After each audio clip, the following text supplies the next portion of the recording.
नमस्कार मित्रांनो, सगळ्यांना नमस्कार. आपण बऱ्याचदा अशा गोष्टी करतो, की म्हणजे मला खूप वेळा असं झालंय, की व्हिडिओ चालू केल्यानंतर काय बोलावं कळतच नाही. असं आणि ज्यावेळेस मी शांत असतो का त्यावेळेस मला इतकं काही सुचतं, इतकं काही सुचतं, खूप काही सुचतं. पण असं ज्यावेळेस आपण बोलायला जातो, त्यावेळेस आपल्याला ते बोलता येत नाही. म्हणजे एकंदरीत स्टेज डेअरिंग जी आपण म्हणत होतो कॉलेजमध्ये असताना, शाळेमध्ये असताना आम्हाला सर लोकं सांगायचे, तुझं स्टेज डेअरिंग आली पाहिजे वगैरे, वगैरे कॉन्फिडन्स आला पाहिजे. त्याच्यामुळे ते समोर येऊन आम्हाला बोलायला लावायचे. पण आम्ही कधी-कधी बोलायचो, कधी-कधी नाही बोलायचो आणि मग अशा गोष्टी राहून गेल्या तर राहिल्याच आणि आता मी मग आता काय झालं म्हणजे माणूस बरेच डिप्रेशनमधून जातो.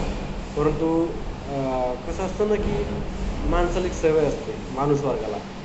त्याची तो प्रत्येक गोष्ट असं शेअर नाही करत. जसं बाकीचे मुली वगैरे करतात किंवा लेडीज करतात ना शेअर एकमेकांना. त्यांचं मन हलकं होतं किंवा मोटिवेशनवाले म्हणतात, की शेअर करा एक दुसरी गोष्ट एक दुसऱ्याला, मन हलकं होतं. पण माणसं बहुतेकदा बऱ्याच अशा गोष्टी 100तून 5 ते 10% गोष्टी अशा आहेत, की ते दुसऱ्याला सांगतात. दुसऱ्याला म्हणजे कोणाला, की फक्त आपल्या जवळच्या व्यक्तीला. म्हणजे मित्र. दुसरं कोण नसतं जवळचं. घरचं एखाद्याचे अपवाद अपवाद असे अपवाद लोक की त्यांच्या घरचे जवळच असतात. जसं की आई, भाऊ-बहीण असतात कोणाचे वडील जवळचे असतात असं. तर माणसाच्या बहुतेक जवळचं मित्रच असतो, ज्याला आपण सगळ्या गोष्टी सांगतो. तर आपण 5 ते 10%च गोष्टी सांगतो. 80-90% आपण गोष्टी सांगत नाही. मनातली मनात दाबून ठेवतो किंवा काही सांगण्यासारखे नसतात. त्यामुळे आपण ते मनातली मनातच ठेवतो. आत्ता मला हा प्रश्न आहे, म्हणजे प्रश्न पडतो कधी-कधी. माणूस मनात ठेवून इतक्या गोष्टी ठेवतो, की तो धड ना कोणाला सांगू शकतो, ना जास्त वेळ मनात ठेवू शकतो.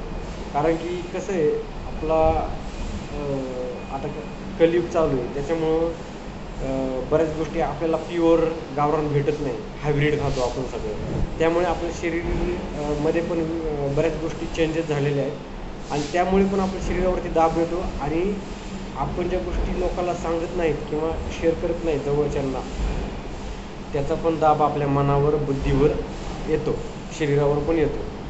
तर आपण खूपदा बघितलेलं की हार्ट अटॅक हा फक्त पुरुषांनाच येतो, महिलांना होत नाही हार्ट अटॅक कधी. कधी कधी ऐकलं का असं महिलांना अटॅक आला आहे? अपवाद अपवाद.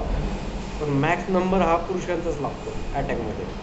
तर मला एक गोष्ट असं सांगायची की शेअर एखादा मित्र असा जवळ असू द्या ज्याला आपण शेअर करू शकतो, जेणेकरून आपल्याला त्रास होणार नाही. किंवा मग जर कुणीच नसेल तर मग एकच ऑप्शन आहे, आरशासमोर उभं राहायचं, स्वतःला सांगायचं. पण ते सांगणार तरी किती वेळ? मग म्हणून माझ्या बाबतीत पण सेम तसाच विषय घडलेला आहे. म्हणून मी आरशासमोर उभं न राहता मित्रांना सांगतो, एक 2 मित्र आहेत माझे. बाकी कुठलाही मित्र मी ठेवला नाही. कारण की कोणी टिकत नाही ॲक्च्युली. प्रॉब्लेम माझा नाही आहे, प्रॉब्लेम समोरचेच आहे. त्याला मी पचत नाही, सहन होत नाही, ॲडजस्ट होत नाही. आणि 1-2 जे आहेत त्यांना सगळं माझं चालतं. त्यांना जमतं, मी पचतो. म्हणून ते आहेत माझ्यासोबत आणखी. आणि ती मुलंच आहेत, 2 मुली नाही कोणी. आणि मी खूप साऱ्या अशा प्रॉब्लेममधून फेस करत आहे. तर त्यामुळे मी असा निर्णय घेतला, की आता मी गोष्टी सांगू कोणाला, बोलू कोणाला आणि मला बोलकं व्हायचं आहे. बोलकं झाल्याने काय होतं, मन हलकं होतं. तर मी विचार केला, की काय करू, काय करू? म्हणून मी माझं जे जुनं चॅनल होतं, यूट्यूब चॅनल ते ओपन केलं, रिओपन केलं आणि मी त्याच्यावर आता हे असे व्हिडिओ टाकायला सुरुवात केली. बघायची बघू वाटलं तर बघा, नाहीतर नका बघू. आणि हे फॉलो बिलो हे सबस्क्रायबर मी काय असल्या गोष्टी म्हणत नाही तुम्हाला, तुमची इच्छा. पण माझं मन हलकं होतं तर शेअर करून, ते मला खूप बरं वाटतं. आणि बऱ्याचदा माणूस खूप डिप्रेशनमधून जातो, ते कोणाला सांगता येत नाही, सांगू शकत नाही. त्यावेळेस हाच एक ऑप्शन एकदम बेटर असं मला वाटलं. आणि ज्यांना सपोर्ट करायचं करा, नसेल करायचं नका करू. असा पण मी एकटाच आहे आणि तसा पण मी एकटाच आहे.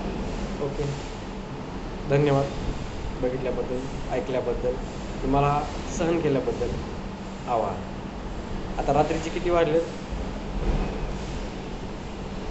12:20 झाले. मित्रांनो, आता काय विषय माहिती का, मी दुबईहून आल्यानंतर मी इथं जॉब जॉईन केला. नाईट शिफ्टला मी आता नाईट शिफ्ट करतो, कारण की दिवसा मला ते कवर होत नाही आणि नको पण वाटतं.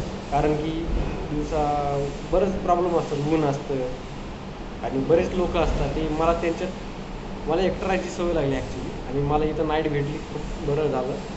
आणि आता 12 तासाची नाईट चालू आहे माझी. Auto pump corporation pharmacy private limited मुश या ठिकाणी, चाकणपासून 5-10 किलोमीटर अंतरावर. तर विषय काय आहे, मी इथं जॉब करतो आहे, 12 तास ड्युटी माझी नाईटला. दुबईहून आल्यानंतर मी इथलं लाईफ एक्सपिरियन्स करतो आहे परत एकदा. तर 3-4 महिने इथं मी काढेन. त्याच्यानंतर परत माझी एक फाईल टाकलेली आहे दुसऱ्या कंट्रीसाठी. तिथलं माझं काम झालं, मी तिकडे निघून जाईल. धन्यवाद. आणि अजून एक गोष्ट सांगायची की आता माझ्याकडे पैसे नव्हते, त्यामुळे मी जिम जॉईन नाही करू शकत सध्याला. तर माझं पेमेंट होईल. आता मी कॉन्ट्रॅक्टमध्ये ऑन रोल नाही आहे, त्याच्यामुळं. आणि यावर मी एक व्हिडिओ बनवून नक्की. तर कॉन्ट्रॅक्टमध्ये असल्यामुळे मला डायरेक्ट अर्धा महिना फुकट काम करावं लागतं. म्हणजे की 14-15 तारखेला पेमेंट होतं आमचं. ते झालं की मी लगेच जिम जॉईन करणार आहे. मी 12 तास नाईट करून मी जिमला जाणार, म्हणजे जाणार फोकस. बस. धन्यवाद.